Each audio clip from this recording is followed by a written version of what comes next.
लोकहित जपणारे संजय जांभळे सारखे लढवाये उमेदवार विजयी करा। संजय जांभळे वडखळ जिल्हा परिषद गटात आम्ही जनतेसाठी वेळोवेळी संघर्ष केला आणि यापुढेही करत राहणारे सिजरचा लढा, एमआयडीसी 11 गावांचा संघर्ष लढा, शेतकरी कष्टकरी समाजासाठी लढलो, सरकार मागे हटले, सध्या पक्ष बदलणारे नेते आपल्या फायद्यासाठी क्षणार्धार्थ इकडून तिकडे धावताना आपण पाहिले, पण रायगड जिल्ह्यामध्ये शेतकरी कामगार पक्षाचे उमेदवार निवडून येणार जिल्हा परिषदचे उमेदवार संजय जांभळे यांना भरघोस मतांनी आपण विजय करायला पाहिजे। तसेच वडखळ गडातील उमेदवार ललिता निलेश म्हात्रे, वाशी गणातील उमेदवार वैभव म्हात्रे या तिन्ही उमेदवारांना भरघोस मतांनी विजय करा। गोरगरिबांसाठी धावणारा अहोरात्री येणारा माणूस आपल्याला पाहिजे। अनेकांनी पक्ष बदलले, पैशाच्या आमिष दाखवून लोकांना भूल पाडत आहेत, याकडे मतदार राजा व कधीच वळणार नाही असं बोलताना जयंतभाई पाटील यांनी सांगितलं। सभेला मार्गदर्शन करण्यासाठी भाई जगताप यांनी चांगल्या पद्धतीने मार्गदर्शन केले व जनतेला आवाहन केले, कोणी साड्या देईल, कोणी पैसे देईल, याला कधीच बोलू नका। आता सध्याची परिस्थिती अशी आहे की या भागांमध्ये सातत्याने पैशाची गंगा वाहत आहे, पण पाणी कोण आणून देण्याचं सांगत नाहीत, आश्वासन फक्त दिली जातात। मग 10 वर्षे हे लोक काय करत होती? गाव आणि गाव माझ्या पेणचा नागरिक, त्या विकासाची फळं त्याला चाटता आली पाहिजेत आणि मग बाकीच्यांना चाटता आली पाहिजे। आम्ही ते घडवलं। नवी मुंबई घडवत असताना आपल्याला माहिती आहे, दत्ता पाटील असतील, प्रभाकर पाटील असतील, आपण सगळ्यांनी संघर्ष केला आणि त्या काळामध्ये आपण नवी मुंबई उभी करत असताना त्या काळामध्ये 40,000 रुपये दिले होते, आठवते का?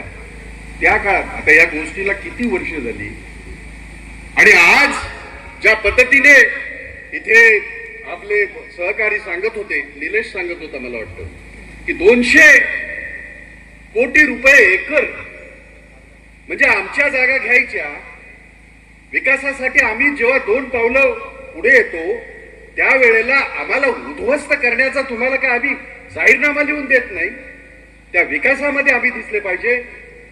काँग्रेसचं सरकार होतं, निर्णय घेतला, 12% पहिली जागा होती, विकसित झालेली नवी मुंबईची जागा 12% होती, ती पुढे वाढवून त्याच्यामध्ये, आणि त्यावेळेला काँग्रेसचं सरकार होतं, दत्ता पाटील आणखी प्रभाकर पाटील, या सगळ्या अशी माणसं आता घडणं नाही हो आपल्याकडे आहे।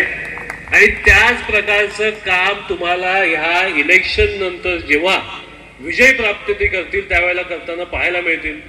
फक्त कार्यकर्त्यांचे फोन येत नाहीत, तर मला JSW सारख्या कंपन्यांमधनं PR डिपार्टमेंटमधनं देखील फोन येत आहेत किंवा संजय जांभळेंसारखे व्यक्ती आज उमेदवारी करतायत, कारण त्यांना देखील माहिती आहे की अशा प्रकारचं नेतृत्व जर या विभागाला, या जिल्हा परिषद गणाला जर मिळालं तर तुमच्या घरातल्या प्रत्येक युवकाला आम्ही JSW सारख्या मोठ्या कारखान्यांमध्ये रोजगार दिल्याशिवाय थांबणार नाही। तेवढी ताकद आमच्यामध्ये आहे। त्या प्रकारचे उमेदवार आज तुमच्या समोर उपस्थित आहेत, त्यामुळे तुम्ही त्यांना मत द्यायला पाहिजे।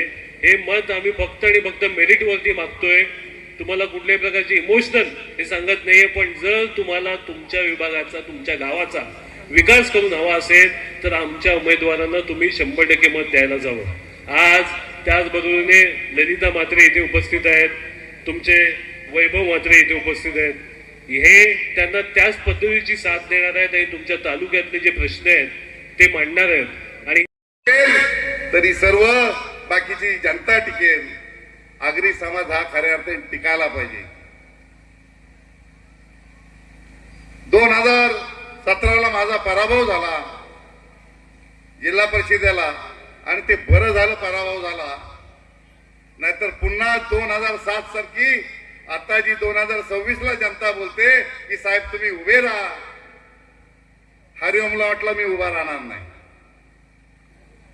त्यांनी सहज घेतलं की आता जांभळे साहेब पुन्हा मरगल आलेले आहे, पण ज्यावेळेस जांभळे साहेब बाहेर पडले तेव्हा हरिओमचा परतीचा प्रवास चालू झाला।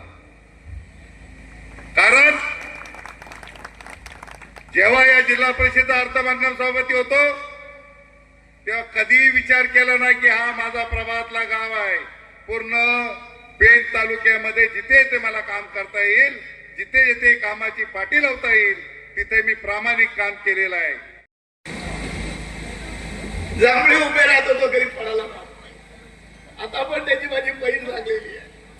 एकदा नवरा बायको आले, तिकीट घेऊन गेले, जांभळे काय करतो ते अजून मला माहिती नाही, ती अजून मला जमली नाहीये, पण जांभळे इकडे आहे। मला तरी चॅलेंज केलेलं आहे, भाई मी 100% निवडून येतो, ना आलं तर बोला, पण मी बक्षीस देणार आहे त्याला. तर या ठिकाणी जे काँग्रेस आणि शेका पक्षाचे उमेदवार आहेत यांना भरभरून मत द्या. जे आपल्या पक्षाशी एकनिष्ठ राहत नाहीत, खुर्चीसाठी पैशासाठी जे लोक जातात, मला कळत नाहीये की रवी पाटलांचं घराणं एक काँग्रेसचं घराणं. एटी पाटलांनी, विश्वनाथ दगडू, रवी पाटील यांना काँग्रेसने मोठं केलं, काय काँग्रेसने मोठं केलं, काँग्रेसने मंत्री केलं. आणि मला वाटतं, आणि म्हणून भाईला आणि आम्हाला दोघंही भाई आम्ही, पण आम्ही कधी तत्व सोडला नाही, विचार सोडला नाही. अनेक आमिष आली, ही आपली आपण ताकद या ठिकाणी ठेवली. आणि म्हणून मित्र, मला वाटतं की उद्याच्या निवडणुकीमध्ये सुधारणा झालेला आहे. पनवेलची महापालिका भाई आपण घेतली होती, 19 जागा आणल्या, 7 जागा आमचे उमेदवारच पळवले, सूचक पळवले. म्हणजे फॉर्म भरल्यानंतर या देशामध्ये किंवा या जिल्ह्यामध्ये पहिल्यांदा सूचकांनी फॉर्म मागे घेतला आणि त्याला सगळी मान्यता पण दिली. या सगळ्या प्रकार गुणास्पद आहे आणि लोकशाहीची शोकांतिका झाली असं भाई मला